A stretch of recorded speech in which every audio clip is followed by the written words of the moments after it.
Hello friend, आज आप लोगों को मैंने बिहार दरोगा को एग्ज़ाम पैटर्न और सिलेबस के बारे में डिस्कस करते हैं कि बिहार दरोगा का इस बार जो एग्ज़ाम होने वाला है उसका सिलेबस और न्यू पैटर्न क्या है। जैसे कि मैंने हेडिंग लाइन में लिखा हूँ, बिहार दरोगा सिलेबस एंड एग्ज़ाम पैटर्न 2023, और आज इसी के बारे में मैंने फुल डिटेल डिस्कस करूँगा कि बिहार दरोगा का सिलेबस क्या है और इसका एग्ज़ाम पैटर्न क्या है। तो मैंने सबसे पहले यहाँ पे देखने जा रहा हूँ एग्ज़ाम पैटर्न। इसका दो भाग में होता है, पहला तो पीटी एग्ज़ाम होता है और दूसरा एग्ज़ाम होता है मेंस होता है। पीटी का सिलेबस देखता हूँ मैं, पीटी में क्या क्या पूछा जाता है और कितना क्वेश्चन आता है और कितना निगेटिव मार्किंग रहता है, कितना आवर का रहता है, ये सब मैंने इसमें डिस्कस किया हूँ। जैसे कि टोटल नंबर ऑफ क्वेश्चन 100 रहेगा और टोटल मार्क होगा। एक क्वेश्चन 2 नंबर का रहता है, इसीलिए मैंने लिखा हूँ 100 गुने 2 बराबर 200 मार्क। टोटल टाइम कितना रहेगा, 2 आवर रहेगा। निगेटिव मार्किंग 1/10 रहेंगे, बहुत कम निगेटिव मार्किंग है, इसीलिए पूरे क्वेश्चन को अटेम्प्ट करना है, क्वेश्चन को छोड़ के नहीं आना है कि बहुत कम निगेटिव मार्किंग है। एग्ज़ाम मोड ऑफलाइन रहेगा, OMR seat objective based exam होगा। क्वेश्चन पेपर होता है ना, बोथ हिंदी और इंग्लिश में रहेंगे। क्वालिफाइंग मार्क 30% हैं। और पीटी का जो सिलेबस है, जनरल नॉलेज में हो गया, हिस्ट्री ज्योग्राफी पॉलिटिक्स सब आ जाता है जनरल नॉलेज के अंदर। जनरल साइंस हो गया, जनरल साइंस में हो गया फिजिक्स केमिस्ट्री बायोलॉजी, तीनों सिलेबस इसके अंदर आ जाते हैं। और हो गया करंट अफेयर्स से बहुत कम क्वेश्चन पूछे जाते हैं, मगर देखा गया है कि मतलब प्रीवियस ईयर में पूछा हुआ था तो 10-12 क्वेश्चन आ जाता है, मगर ये अनप्रिडिक्टेबल होते हैं, सभी का वेरी करते हैं, सभी साल वेरी करते हैं, कभी पूछ देता भी है कभी नहीं भी पूछता है। इसलिए आपको करंट अफेयर्स को लेके भी चलना पड़ेगा, क्योंकि कंपटीशन बहुत हाई है। इसलिए 90 क्वेश्चन हो गया। और मैथ में 10 क्वेश्चन अप्रोक्सीमेट रहता है, बढ़ भी सकता है घट भी सकता है, ये थोड़ा वेरी करता रहता है कि मैथ का क्वेश्चन। ये रहा पीटी का एग्ज़ाम पैटर्न है, ये पीटी का एग्ज़ाम पैटर्न है और इसका सिलेबस यही हो गया।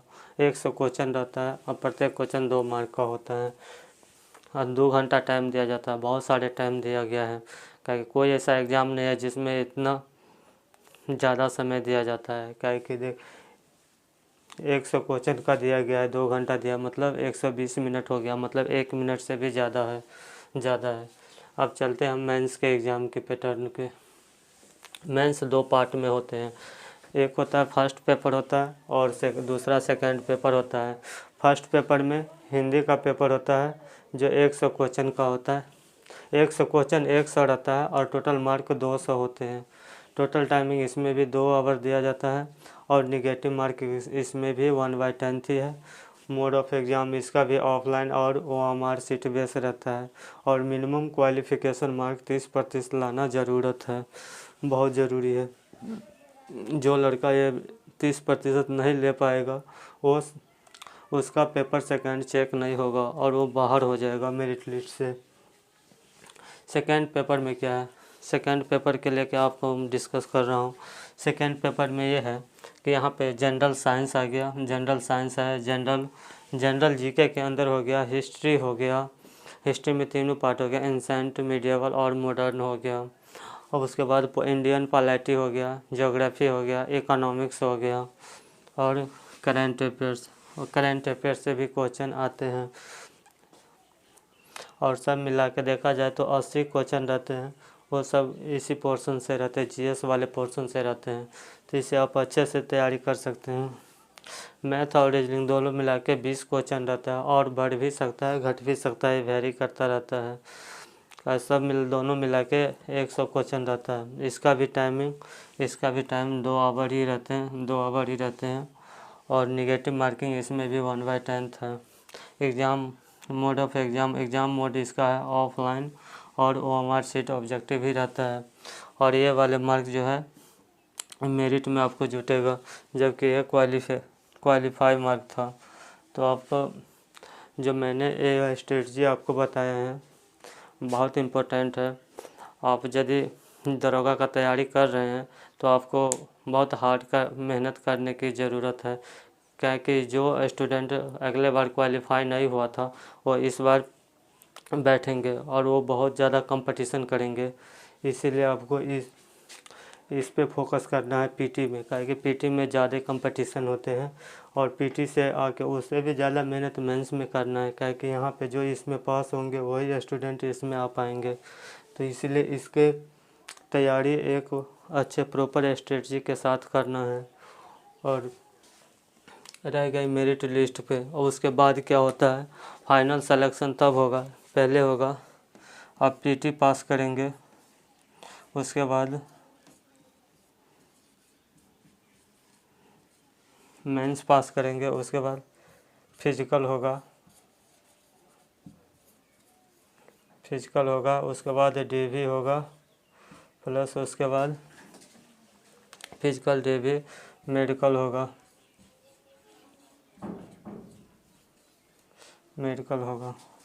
ये प्रोसेस से आपको गुजरना होगा। पहले पीटी एग्ज़ाम पास करना होगा, पीटी पास करने के बाद मेंस एग्ज़ाम होगा, उसके बाद फिजिकल होगा, डॉक्यूमेंट वेरिफिकेशन होगा, तब मेडिकल होगा। ये बहुत नॉर्मल होता है बिहार में, जो लड़का यहाँ तक आ जाता है उसका ये बहुत नॉर्मल होता है। यहाँ तक ये फाइनल प्रोसेस है। तो अभी का जो न्यू पैटर्न 2023-24 का Bihar SI best strategy YouTube पे है, रूटीन के साथ बनाइए और उसका महत्वपूर्ण तरह से फॉलो करिए, क्योंकि बहुत सारे स्टूडेंट होते हैं रूटीन बनाते हैं परंतु उसको फॉलो नहीं करते हैं। तो आप एक पर डे आपको फॉलो करना पड़ेगा सभी सब्जेक्ट। और ध्यान देने की बात यह है कि जनरल स्टडीज़ पे सबसे ज़्यादा फोकस करना है, क्योंकि कोई ऐसा एग्ज़ाम नहीं है इंडिया का जिसमें इतना जनरल स्टडी का सब्जेक्ट कवर किया गया हो। क्योंकि बहुत सारे एग्ज़ाम में होते हैं GS स्टडी करना रहता है, उसके बाद मैथ भी रहता है, रीजनिंग भी रहता है, इंग्लिश भी रहता है, मगर यहाँ पे क्या है, ओनली GS स्टडीज़ का पूरे पोर्शन दिया गया है और उसके बाद थोड़ा मैथ और रीजनिंग है। इसीलिए आप अच्छे से तैयारी करें। आपको ये वीडियो अच्छा लगे तो आप सब्सक्राइब ज़रूर करना।